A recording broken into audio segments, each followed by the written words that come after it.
everybody, happy Sunday and welcome to my channel. I hope everybody's having a great weekend and enjoying spending your time with family. However, today we'll talk about my favorite topic, Russia.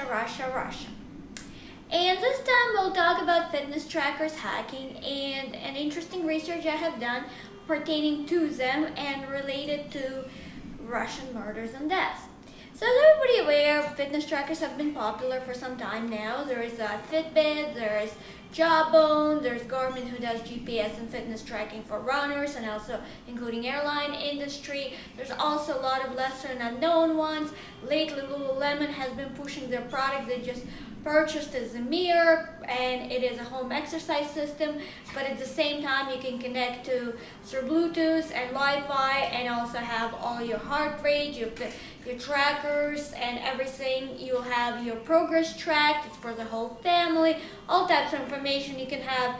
Additionally, you pay monthly membership where it allows you to upload your nutritional needs, etc. So what are those fitness trackers? Fitness trackers have been hacked on a myriad of times. There was a big one that had a lot of information stolen, which was done to Garmin in July of 2020. And at the time, Russian hackers were blamed for that because they obtained information to passwords and information. Also, US military members are no longer allowed to wear any type of fitness trackers because it could actually be compromised for security and intelligence purposes, because a lot of people uncovered that you can actually even locate classified objects, military-based information, a lot of things if somebody hacks into those fitness trackers. That's why, like I said, they're no longer allowed to wear them for security reasons. But there's other scenarios that are taking place right now. There's also been an Australian student, and he actually shown vulnerability of Strava, which is used by over 27 million users worldwide and even possibly more. And while you have that information, you can online look, never mind all the tracking location of everybody, you can actually gain access to their activities, their heart rate, and if you can analyze it, you can also figure out vulnerabilities. If somebody, for example, is diabetic, if someone, for example, has certain heart conditions based on their heart rate, a lot of different information can be uploaded. There's also even information where you can obtain your pre-existing conditions, etc., etc. Also, Kaspersky Lab did a study and also shown how easy it is to connect to any fitness trackers. They did a study on Moscow subway using Fitbit and Jawbone, and they were able to connect to over 5,000 fitness trackers within a time span of a few hours, so obviously gain information. Even though a lot of times the user has to approve, there's a way around that as well. But this is not what this video is about. This video is exactly about something else. I've been doing analysis. You've heard there's a lot of deaths that happened in Russia lately, including oligarchs being murdered, and a lot of suspicious deaths as far as, jumping out windows. But a lot of them had an interesting trajectory, which is died of a heart attack. There's also an interesting case in UK where grandson of Nursultan Nazarbayev found dead in early 30s. He was former intelligence officer in Kazakhstan. He defected to UK and has been a big critic about corruption between Russian and Kazakhstan governments. And suddenly he was found as far as his heart stopped, and he never had any pre-existing heart conditions. However, when I was doing analysis, we know all about all the bigger names that get to the Western media and get to the big media and have a lot of clout around them. But there are a lot of, and I don't want to say smaller deaths because every life is valuable, but there have been a lot of deaths, unexplained deaths, with sudden stoppage of heart by lesser known politicians and opposition leaders that don't have the same traction on local levels, municipal levels, etc.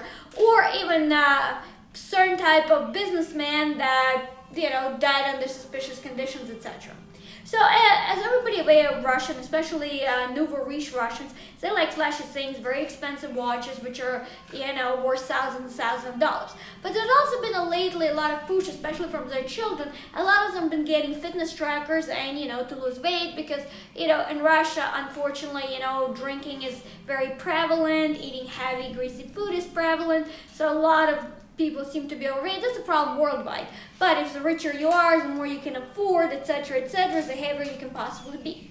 But nevertheless, what I started looking, I found about 20 deaths that I just compared for this year alone, which are not, like I said, they're not big names or anything like that. And I've compared some pictures that were released on different platforms pertaining, how they were found dead in those kind of cases. All of them, interestingly enough, out of 20 of them had fitness trackers on. And like I said, it's my own personal small research. And what made me wonder as far as intelligence is concerned and everything else, is that is it possible that now GRU and intelligence in Russia and cutouts are using GPS trackers and fitness trackers in order to commit murders that are considered natural causes? Because if you think about it on an interesting angle, when you know the information, for example, somebody has some type of heart condition, and if you track and hack into their device, and even if they entered online, for example, Under Armour Fitness Pals, they've been hacked and there's already 150 million users' information has been stolen. Fitness Pal does not have its own fitness tracking watch, but it has a program on your iPhone that you download as an app and add as well, and all those details will come up and everything like that. So what happens in this case? You can easily give medication if you meet them somewhere and actually poison them where somewhere's heart will stop, or they'll have such adverse reaction given pre-existing conditions or given their diet and given what they've been drinking, eating, etc., that it could easily cause, a reaction on a body that will eventually result in a death. And this is what seems to me would be the next step, because number one, it's not any toxic substances. It's not polonium like Litvinenko was poisoned in UK. It's not any type of Novichok substances they need to use and carry. They could travel with it. They're not going to be exactly detectable. A lot of people have different medication. There's not an issue at all to bypass all that. And how easy would it be to administer? Even in a case of Navalny, it almost made me wonder about something else, which obviously I know European labs, Western European labs have proven that there was traces of some type of Novichok variant, but is it possible that he was given two different substances? Because, for example, if he felt so ill in the reaction he had even on an airplane, and for example, if he was ever using fitness track, I don't know if he uses anything like that. I'm not saying he ever was involved in this particular, but I'm just bringing an analogy. It would be easy to know what to put into somebody's drink, for example, or anywhere else that they would have adverse reaction. For example, if they do have some type of pancreatic issues, or they have additional issues, if you mix certain substances and the person has pre-existing condition, or even if somebody's taking certain medications, there's also counteraction factors, it is very easy to do. And the easiest way to find out is just hack their fitness trackers, their fitness tracker apps that they're using. It no longer, you don't need to, go through their medical records, which are usually classified. I mean, in Russia it's possible to get them, but nevertheless, it is much harder to snoop around. It is a very simple process.